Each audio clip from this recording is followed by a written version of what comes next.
I'm going to show 5 methods to find the total force on a wall from water pressure or any kind of fluid. It could even be mercury or something. I don't know. Anyways, use the hyperlinks and the description. Sometimes they show up on the little slider thing at the bottom. So you can click on those tabs to go to whichever section you want. The sections will be, the first method will be additive with sigma notation. Next method will be taking the average. Next method is geometry. Next method is calculus. Next method is using the standard formula. At least I assume it's a standard formula. I just figured it out and it works. And it uses meters and kilograms and whatnot. All right, so here's our container of water with the little waves right there. We have our wall right here. Let's divide our wall up into a bunch of little squares here. Each little square has a certain amount of pressure on it. Then we want to add up all of those forces on each little square to get the total force on the wall. There's a lot here, so I'm going to try to go really fast but explain things well. So just pause it and rewind as much as you need to. And by showing all these methods here, I think it's best to be able to understand a problem inside and out and forwards and backwards. And these are pretty much every way I could figure to solve this problem. So I'm going to show them all. And next page. This is only tangentially related, but I wondered if you had something like a silo or a cylinder containing a fluid. Do you want to take the pressure on the inside of the wall or the outside of the wall?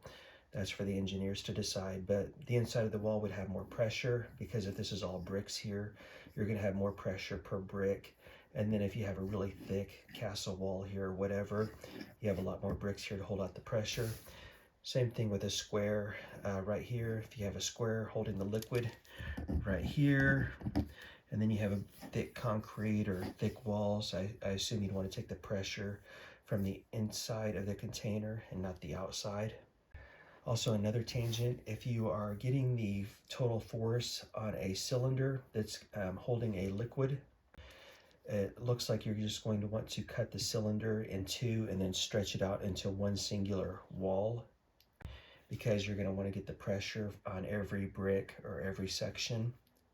So it'd be kind of like having a square container or octagon or pentagon or whatever. You're going to want the force on every wall. So you just disconnect the walls and stretch it out to one long wall. And that's just my guess anyways. Next page. Feel free to see my other videos on buoyancy, water pressure, basic calculus, because I'm going to use all that here. We've got our water column right here. First off, I'm going to use square centimeters and cubic centimeters. But for the final standardized equation at the end, I'll use meters and kilograms. Okay, right here, we've got our column of water. Water has a density of 1 gram per cubic centimeter right there. That's a row that looks like a P, which means density of water. If you are 10 centimeters at the bottom, that means you have 10 grams on top of you, 10 grams per square centimeter, because it's pushing down on a square centimeter. The formula is height times density equals your pressure, but I'm not going to use the rho because rho and P look way too much alike, so I'm going to tend to use D for density. So you take your height times your density, get your pressure. If you want to turn that into Newtonian units, then you multiply by G for gravity, 9.8, or rounded to 10 meters per second squared. Let's check our units and make sure the formula works. Height times density. Height will be in centimeters. Density will be in grams per cubic centimeter. Centimeter cancels. You're left with grams per square centimeter as your pressure, which is also force per area, and that equals your pressure. Next up, I'm going to do the first method of sigma notation on the next page right here. Okay, start with the basic formulas. Force per area equals pressure. Pressure times area equals force. Just bring that up. Check your units again if you want. Grams per square centimeter times square centimeters. You'll just be left with grams. And again, I'm going to leave this in a KGF equivalent for the most part. That's kilograms of force equivalent, instead of turning this into the Newtonian units. So we got pressure times area equals your total force. Area is also height times width. So that means you got your pressure times height times width equals your total force. Now we got our big wall right here. This is just one column on the wall, and the wall stretches out in rows right here. First row, second row, third row, on and on down to your 100th row.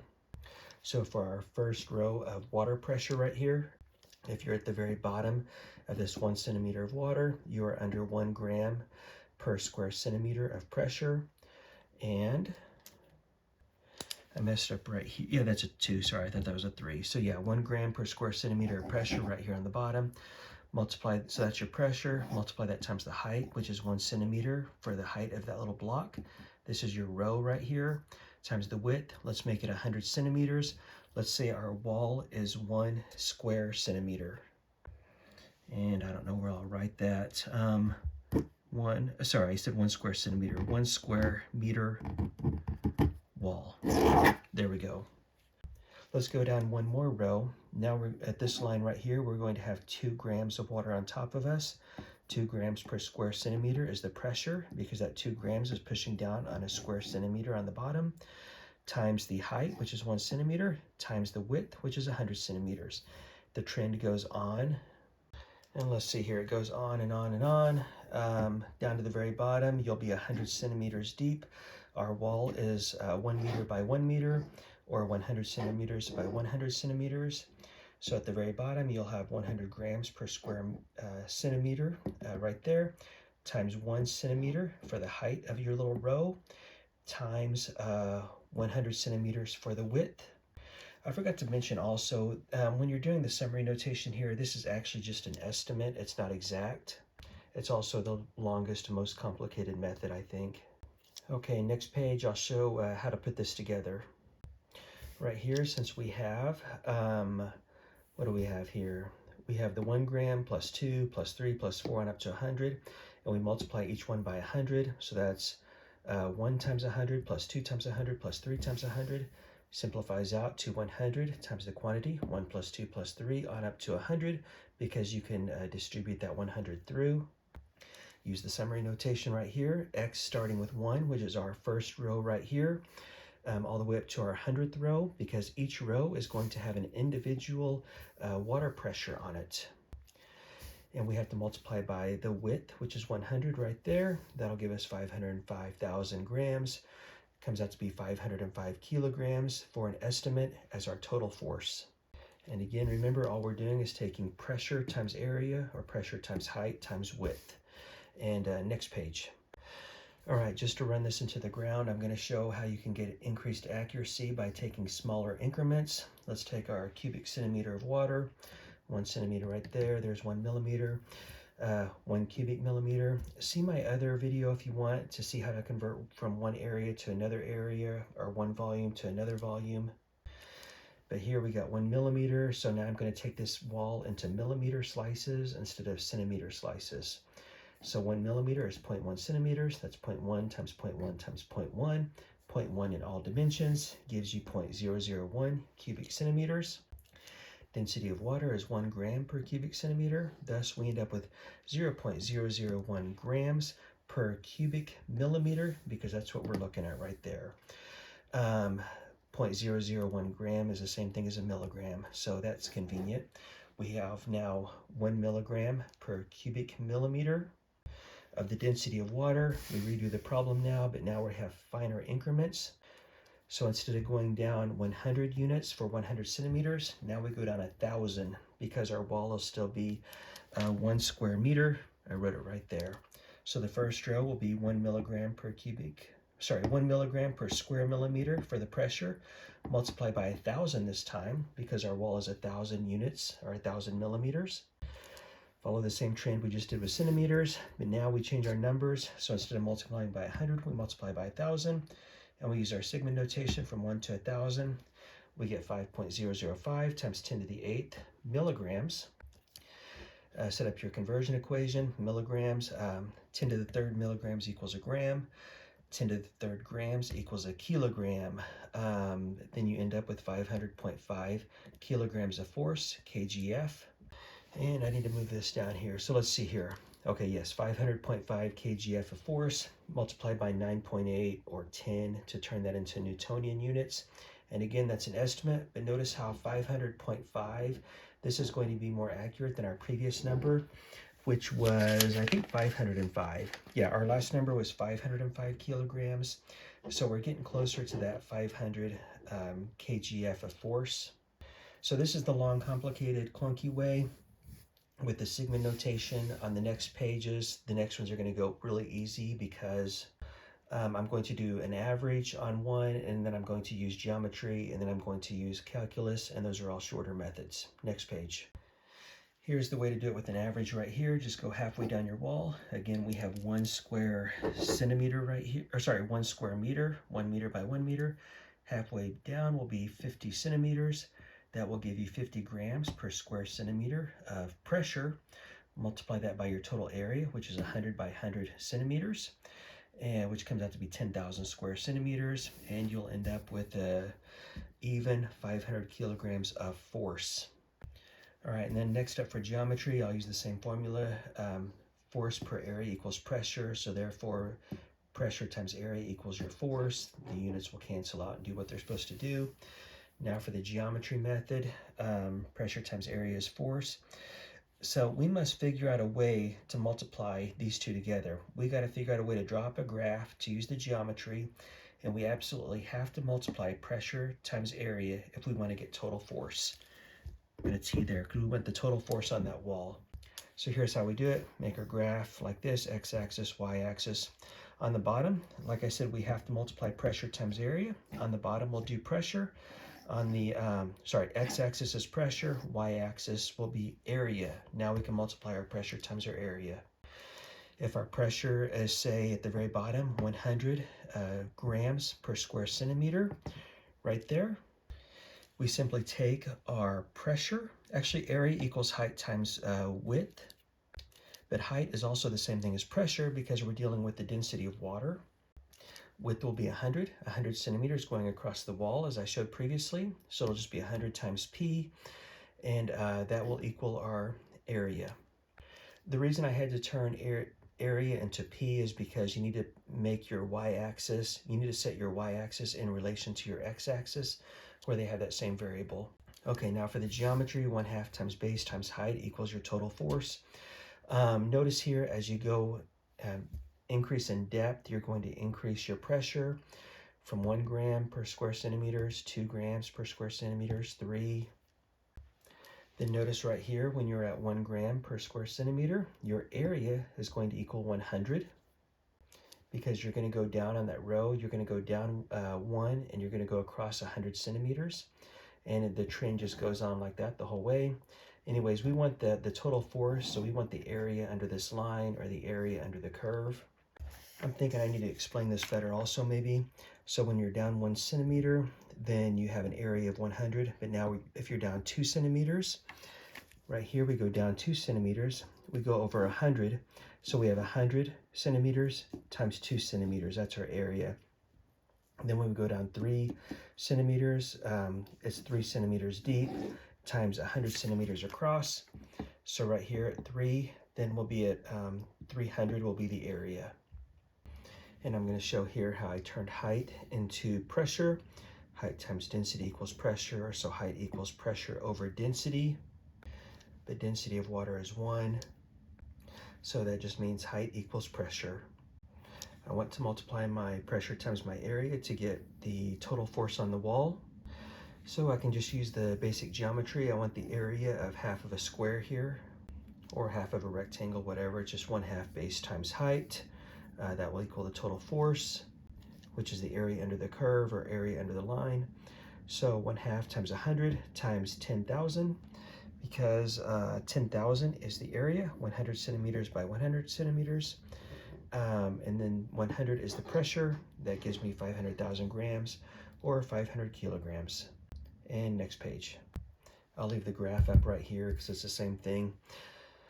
We set our y value in terms of x, so we have 100 times pressure on our y-axis, and then our x-axis is pressure. We take an integral of the variable that is on both the y and the x-axis. So we take the integral of p, multiply that by 100 right here, which is the width. So we take width times the integral of p from 0 to whatever depth we go to, so p dp.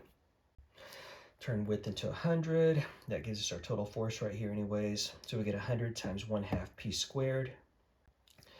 from 100 down to 0. So then we just plug in 100 here, so we have 100 squared times 100 divided by 2. We end up with 500,000 grams or 500 kilograms. And that is the calculus method.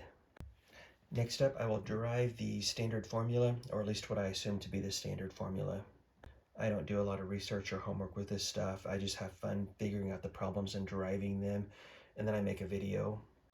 So if I spend a lot of time researching other formulas and what other people do, that kind of defeats the purpose of solving this stuff myself, because these are like my jigsaw puzzles that I like to do. Okay, next page.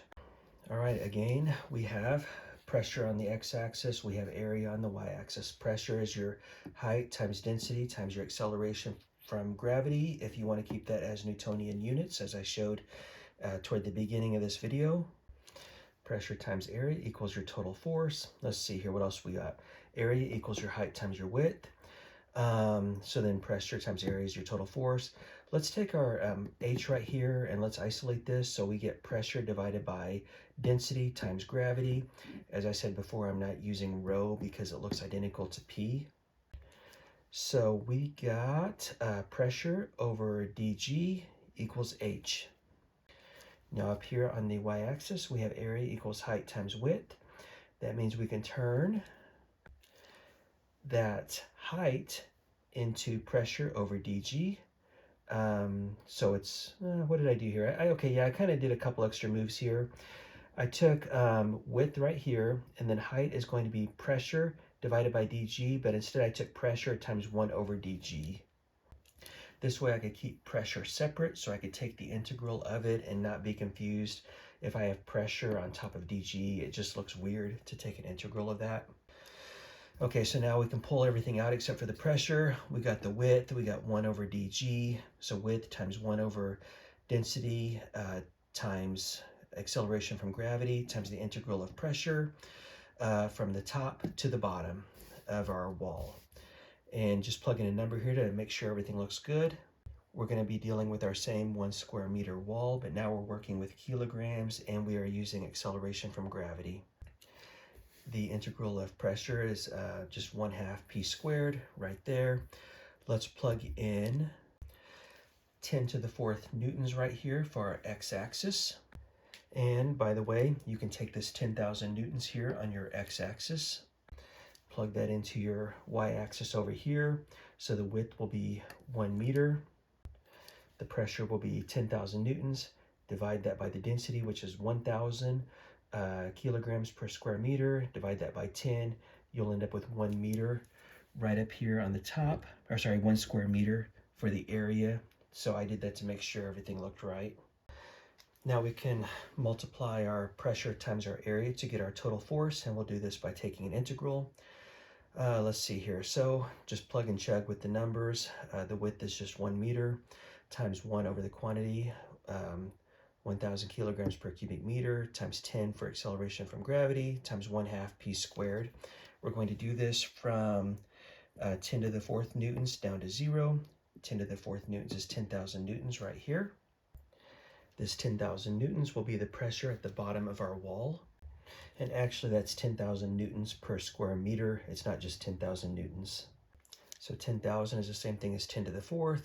We take 10 to the 4th, square it, we get 10 to the 8th. Divide that by 10 to the 4th from right here, and multiply times 1/2, you get 5,000 newtons. We can turn that back into kilograms if we want. Mass times acceleration from gravity equals force. Our force is 5,000 newtons divided by 10 from gravity, and we get 500 kilograms, which is what we got on the other 4 methods. So that's it.